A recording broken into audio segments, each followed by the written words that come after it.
We are live. Welcome to Hat Chat Live Road Show. I know I'm not at Black Hat. I said it earlier. I'm going to say it again for the people that are watching, that are tuning in now. On Saturday, I got sick.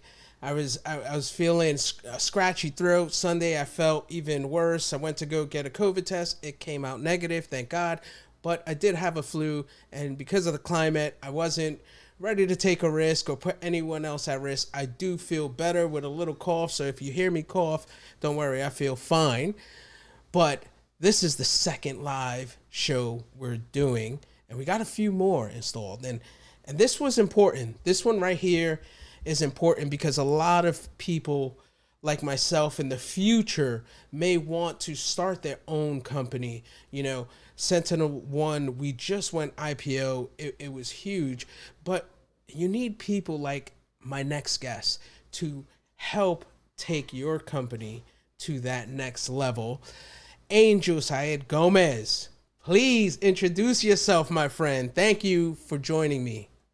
Thank you for having me, Marco. It's great to be here. It's great to be with this audience. Unfortunately, we weren't able to make it, but I believe it was the perfect decision. And ultimately, it's live to fight another day.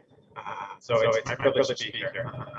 I'm Saad Gomez. I've been a venture investor for almost a decade. Cybersecurity is a very important area of focus and becoming increasingly important going forward. And a lot of what we do is related to disruptive information technologies and infrastructure. Thank you.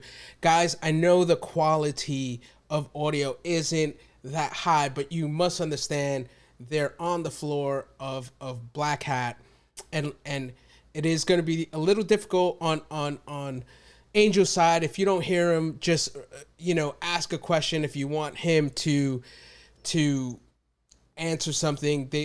People are saying it's a little echoey. Please forgive us. The echoey is due to the background noise as well as the laptop. So forgive me. Hopefully we'll get it sorted out soon. But tell me, how is Black Hat? How's the environment over there? So it certainly feels different, but it's great to be back and see inklings of what life sort of used to be. For a cybersecurity event like Black Hat, there's so many parallels to the world that we live in pandemic-wise. Because now there's sort of a virus going out there causing all sorts of havoc. And in the world of cybersecurity, virtual worlds, those are some things that we're continuously thinking about. But in general, and for the purposes of the cybersecurity industry, I think it's going to help people be more calculated about what are risks that are tolerable, which risks do you want to mitigate, and what are the consequences of the risks that go unresolved or unaddressed. But generally speaking, there is a great vibe. There's a lot of activity. Pandemic has stressed companies in many ways, in creating huge opportunities, but also challenges on the technology front. So it's a great time to be in cyber and an increasingly important time to get involved. Yeah, I mean, for me, I'm right now. There's so much FOMO going on because I wanted to be over there, and yesterday I woke up and I'm like, man, I got this rush. I feel better. I could go, and I'm happy. The people at Sentinel One was like, slow down, man. You're still sick and stuff like that. So, we're gonna be fielding questions. So enter your questions from LinkedIn, YouTube. I have the chats open. We already got one from Cynthia Shields. What type of security practitioners are at Black Hat this year? CISOs? Is it more corporate? From my understanding, I'm going to answer that. What I'm hearing is usually at some of the booths, you would have the junior level people fielding questions, and because it's so restricted, and even the senior people are having meetings, and they're so stretched thin, they're in the booths, and there's not that many people there. I think I'll share if you haven't seen Cynthia. This is what the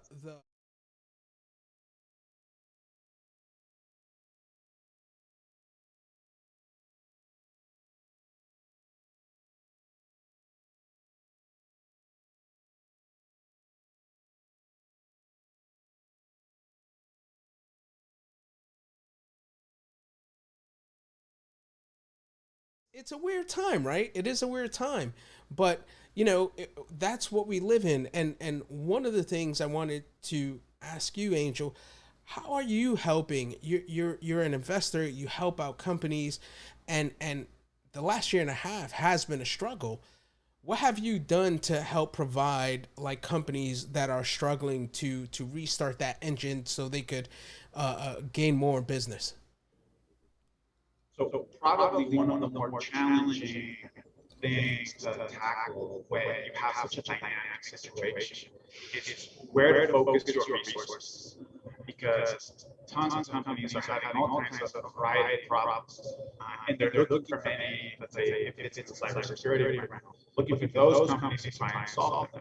But it's very important for companies to remain clear on what the big picture objectives are and which one of the sort of inbound requests may just be temporary distractions. Because you're ultimately, like every company, trying to utilize precious resources in the most effective manner long term. So once we have companies that are facing really interesting demand for particular things, at the board level, it's important to ask ourselves, how does this help us achieve the long-term vision of what we're aiming to accomplish? To what degree should we make adjustments to the plan? Or to what degree should we continue to stay the course for what is coming up next? Because many of these organizations are becoming a lot more flexible in their workforce environments, the technologies that they use, etc.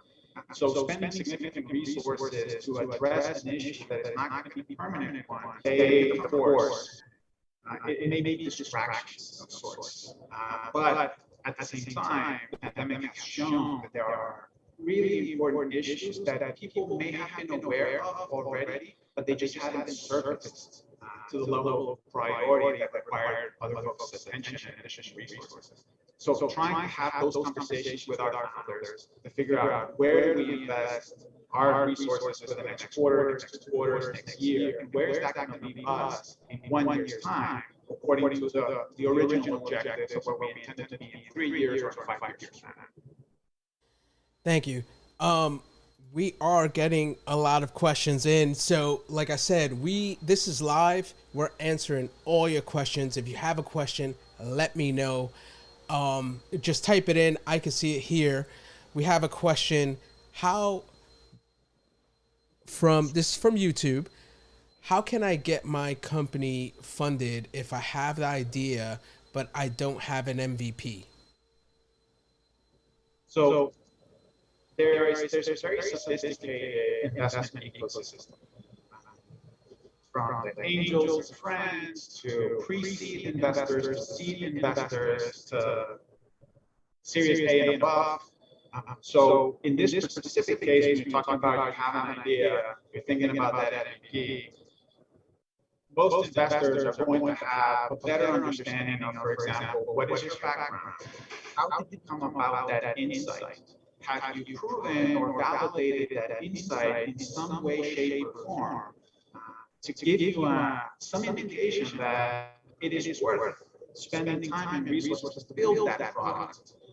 Now, ultimately, having a product and paying customers is the ultimate way to know whether your product is ultimately bringing value.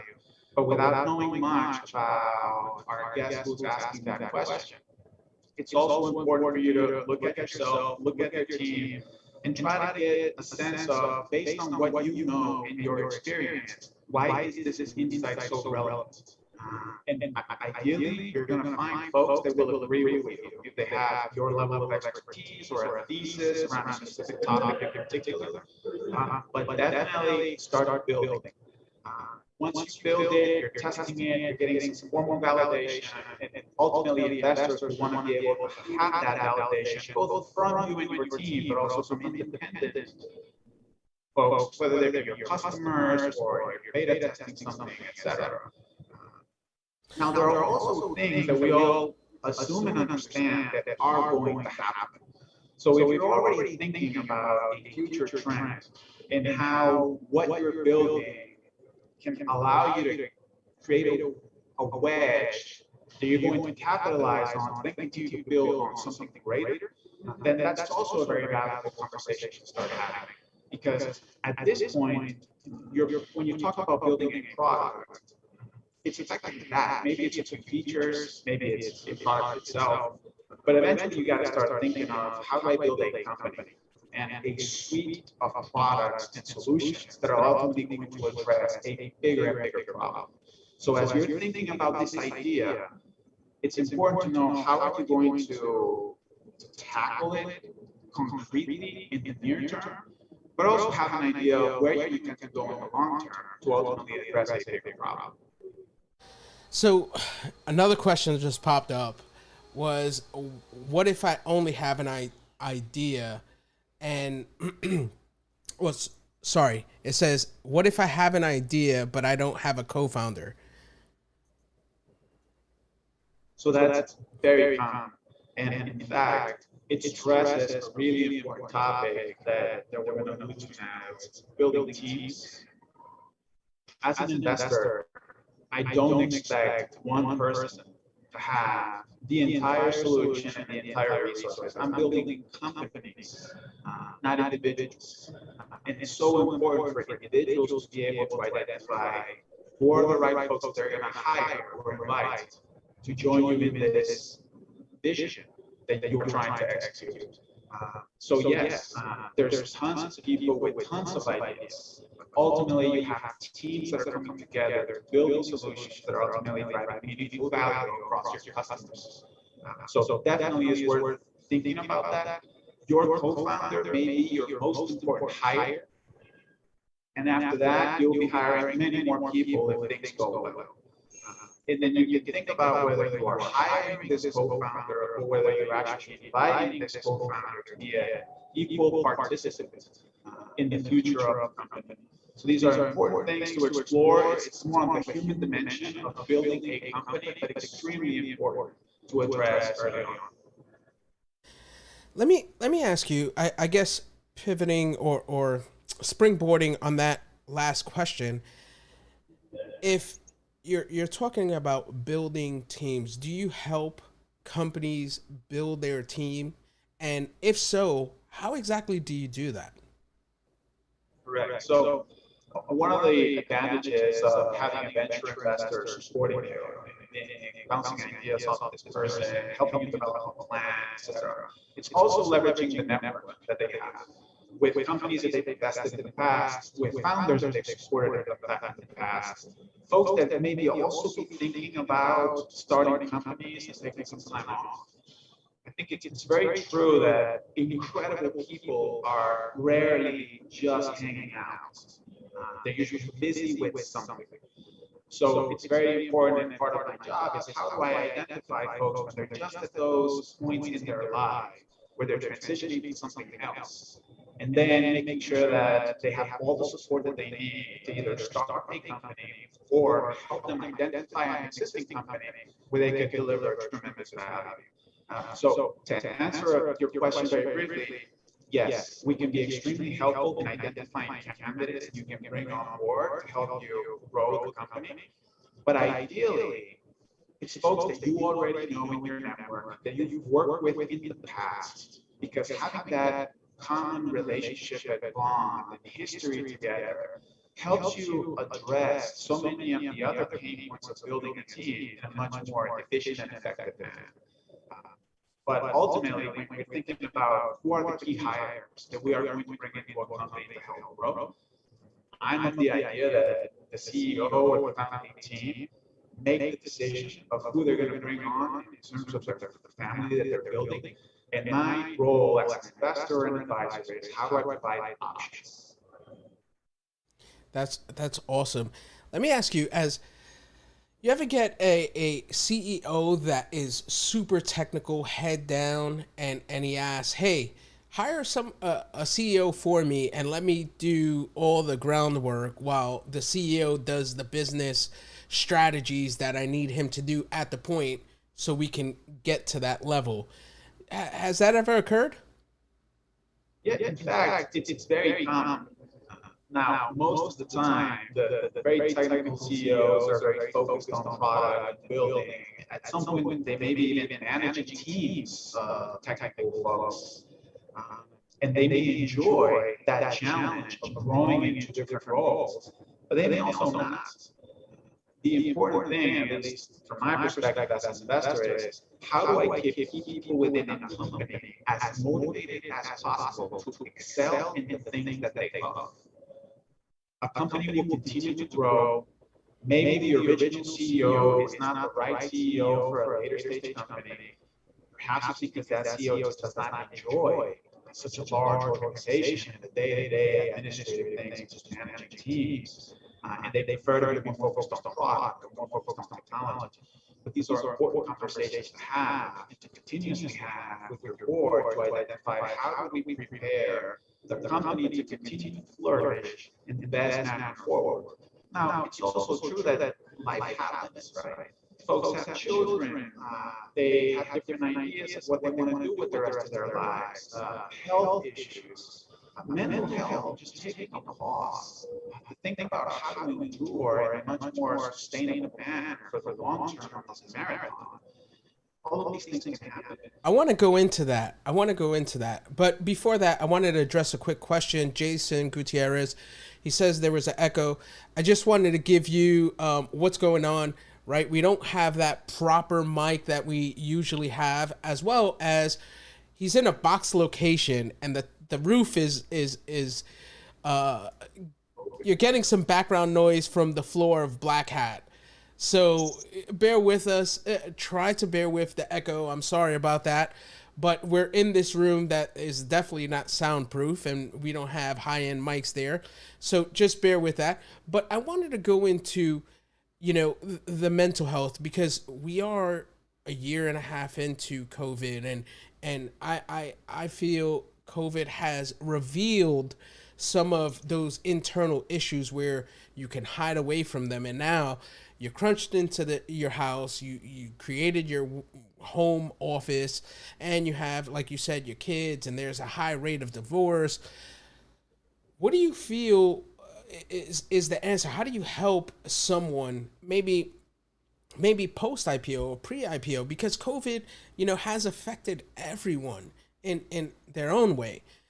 What are some of those things you can give to someone watching live on LinkedIn or YouTube or even Twitter? What can they do to pass, I would say, look past some of the problems or attack some of those problems that founders and employees have? I mean, establishing a dynamic of open communication with your investors, with your teammates, and having that become part of the culture that you're creating is extremely important. Letting people know about what are some of the immediate priorities in your life and what are some of the challenges.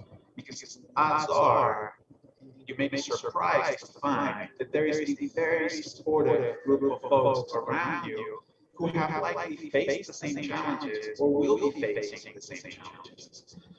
The mental health piece is so critical.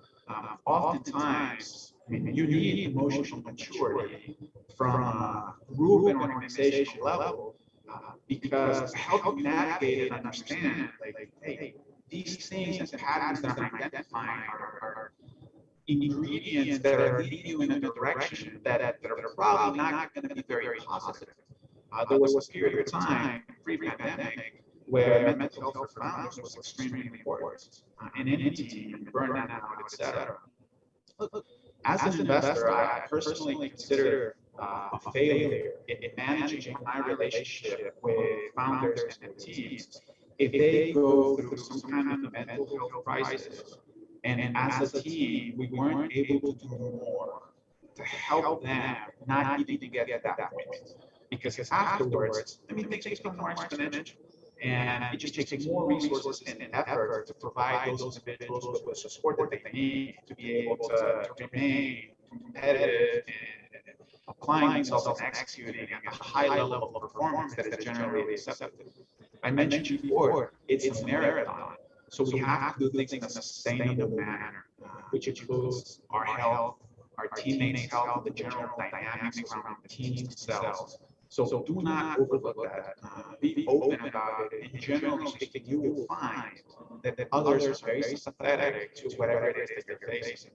Some of the things I like to do is sometimes I open. I set the tone on what is acceptable in terms of sharing with folks and what kind of responses are acceptable. And sometimes it's human nature. There may be some responses that are just not unacceptable. And any leader should take a stance in that regard and say, look, as a team, as a corporate culture that we're trying to build, these are the things that are okay, these are the things that are not okay.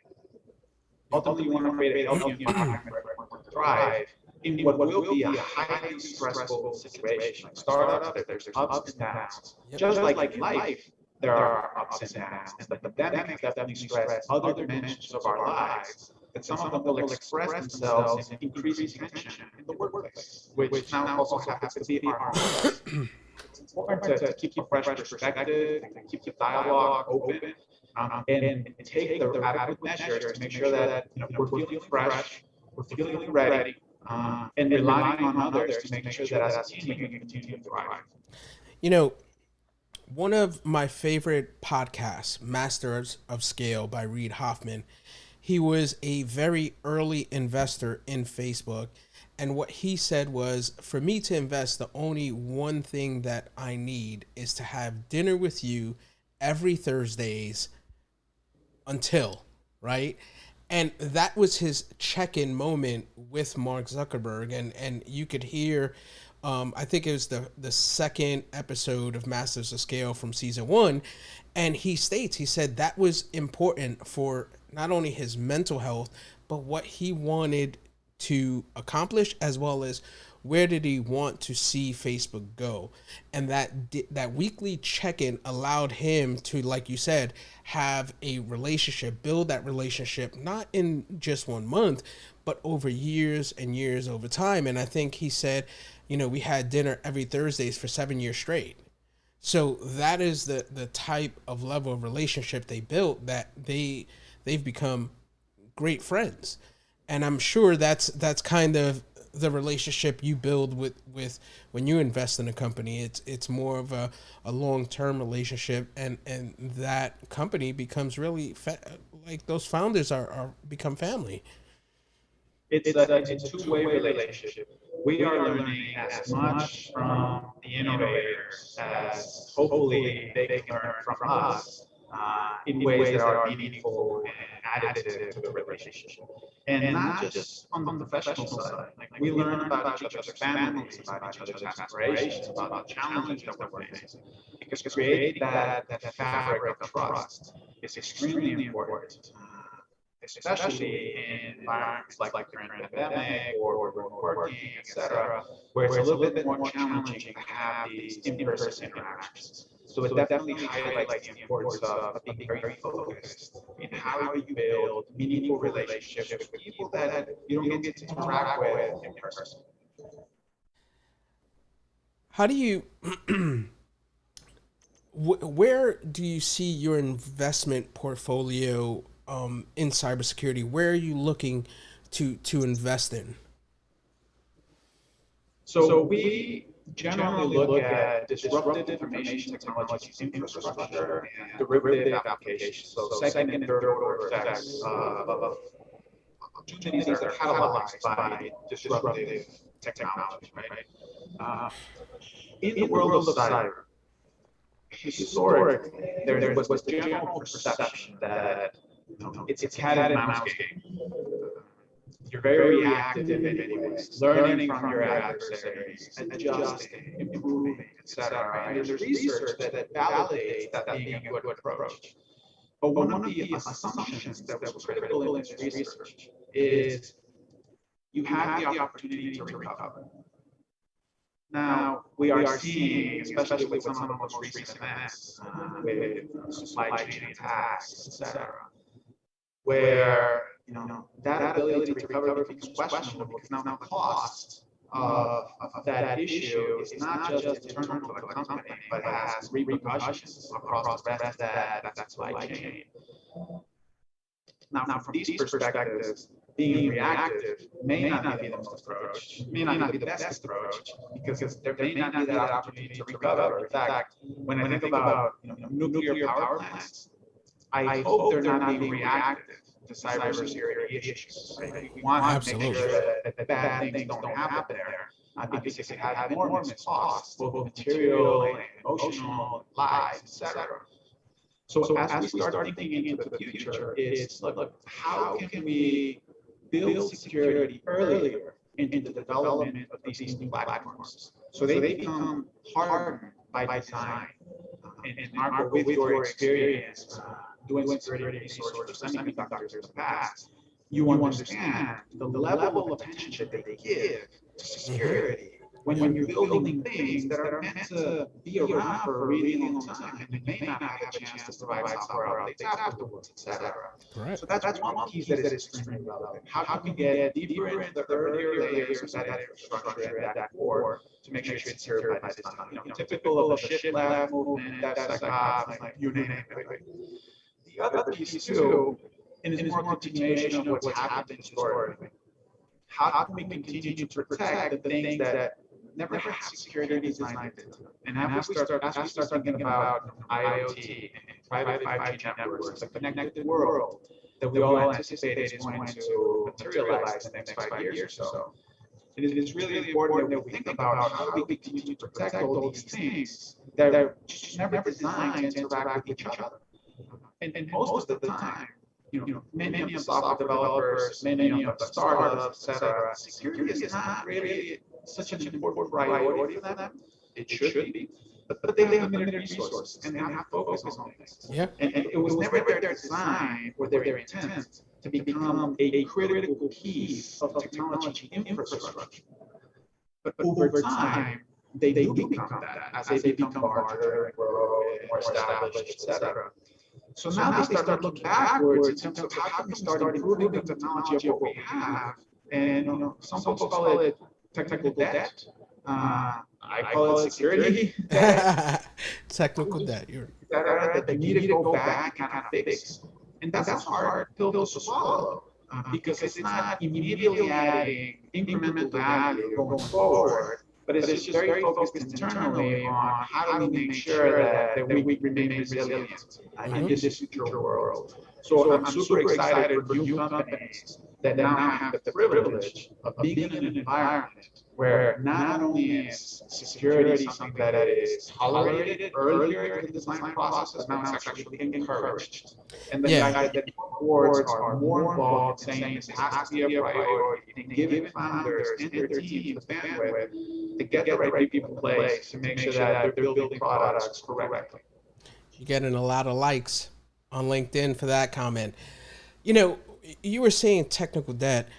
A lot of times security is a cost, right? When I was at my old company, it was a cost, and it has been a cost, but things have changed, and now they look at, okay, now we have to have these small pen testing teams on each, from the BIOS to the hardware to the entire spectrum.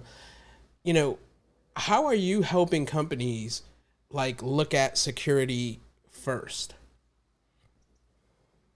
So security has a lot of dimensions, and many times it's an education process, both for them and for me. So, for example, a company may not think that, let's say, the resilience of their service is directly tied to security. But, denial of service would be just as impactful if all of a sudden they shut down. It's like, yeah, you can be happy that you were not breached. But if your infrastructure was taken out, then you still have the same problem in terms of quality of service to the customer, et cetera, right? So it's important to say, okay, how resilient your system have to be right now for you to be able to deliver your service product. In some cases, extremely important. In other cases, not that big of an issue. So then you move on to the next phase, right? Is data something that you have to be really thoughtful about? And by being smart about how you're gathering data, what you're doing with that data, et cetera. Effectively data hygiene.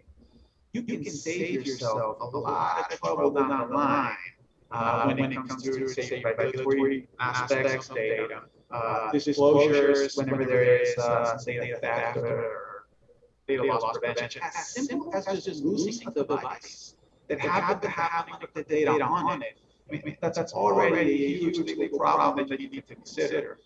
So starting with data hygiene on how do we collect only what we need, use it for the purposes that we intend to use it for, adding value to our customers, et cetera. And once we build our models, just get rid of it. Delete it safely, and then move on and have one less thing to worry about. And there's other problems when companies show up and say, look, we collected so much data just in case we need it in the future. And we have no idea where it is or how many versions we have. So even if we do our best to become compliant, we still have a problem, right? So all of these things that we can have a conversation about and figure out how can we mitigate some of these risks and threats. Well, a lot of it comes down to how can we design processes from the onset that allow us to cut a lot of the fat that's eventually going to become problematic for us in the future. So from that perspective, like it depends. There's no silver bullet in terms of how to approach this problem, but it's important to have a lot of clarity and focus in terms of what is the immediate objective from a product, service that we're trying to offer, or value we're trying to create. What do we need to get there?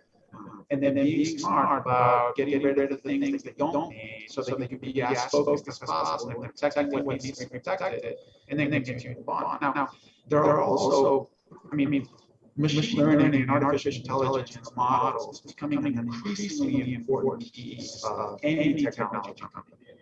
And there are emerging fields of security that are very focused on how do we protect the algorithms themselves. Some places they call it ML security operations, right? ML because it turns out that, just like you can have, let's say, user inputs on a web app, ultimately impact your part, let's say, control data and hijack applications, et cetera. Well, similar things can happen in the world of ML because ultimately ML is interacting with user inputs. And if you're putting in just the right level of things, not only can you reverse engineer these algorithms in a relatively easy way, but ultimately get the model to respond in the manner that it was designed for. So that's an area that I'm looking at saying that's very interesting. I don't see enough conversations around how do we build systems that allow you to scale these kinds of tests and resiliency and robustness of security of ML ops. But this is somewhere where it's a multidisciplinary approach between the data scientists, the cybersecurity engineers, the analysts that are trying to figure out how do we mitigate override threats. And ultimately, I feel that is probably one of the most exciting things about cybersecurity as a field. You require a very diverse team with different backgrounds and different perspectives to ultimately achieve the objectives in a manner that are sustainable and effective. And that is a reason why there is a lack of talent in the industry. I think that's great because it opens the doors to new folks to get involved. There's so much training available nowadays for people that really want to learn and tackle a really interesting challenge that is going to become increasingly important for the next decade or two at least. And that gives a great opportunity for us as leaders in the space to create and enable others to become part of that conversation. Man, thank you, Angel, so much. I greatly appreciate it. I mean, where can everyone find you at on LinkedIn? Shout it out. LinkedIn is the easiest way to find me. You guys took my username already. We're advertising this, so just hit me up, send me a message, tell me you heard Hack Chat and that you love Hack Chat, etc. That way I'm able to identify and follow up with you. Generally, I don't do these kinds of interviews, but I love what Marco is doing. So I really applaud you for taking the initiative, bringing different voices, etc. And I want to make sure that we continue to build a much more inclusive ecosystem around cybersecurity because so much out there depends on great minds getting together, figuring out ways to solve problems that didn't quite exist in the same way before. I agree, man. And, you know, just to let everyone know how good of a guy Angel is, man. I mean, if you reach out to him, he'll definitely answer. He is a really genuine, cool dude, very smart, and I'm happy to call you, sir, my friend. And I look forward to building on our relationship in the future, and hopefully we can meet up in person, and hopefully RSA. I will be at RSA. I'm gonna do another. I'm just gonna put it out there. I'm gonna do another live hack chat in RSA, and this time I'm gonna be there. And hopefully everything could and will be back to normal, or a little bit, back to normal. But I enjoy speaking to you, and look, we have more guests coming up. This is the second, so we're gonna be doing this. We're gonna take our coffee break and be back in about 15-20 minutes with another guest. I'm excited. Thank you so much for taking your time out. And like I said, when I got sick, I thought of you. I was like, you have a 2-month-old. There's no way, I am gonna go over there and potentially get you sick. And I don't have COVID, so I'm happy about that. But I was under the weather for the last few days. That's why you see me, drinking so much and coughing a little bit. But thank you, Angel. I mean, I don't have the words in my head to describe what type of person you are, and I hope you help other people out there, not only funding them, but that knowledge sharing that you just gave us. And I know your time is limited, and this is why hopefully I can have you on again, and even at RSA, because there's so many questions that people have when they want to create a company, and maybe they're not ready yet. Maybe you gotta move over to do something else before you start your own company, and you're a good guy to really bounce that idea off of. And like I said, I appreciate it. Any last words for the viewers out there? Thank you so much for what you do. It will be my privilege. One of my goals is that a few years from now, I can look back with some awesome founders and great companies and say it all started from that live interview at Black Hat, at Chat, and continue to build on this great community that you're leading right now, and look forward to continue to contribute. I appreciate that. Until next time, I'll see you guys in around 15 minutes, 20 minutes. We're going to get some coffee, and we'll have our next guest. Thank you, Angel. I greatly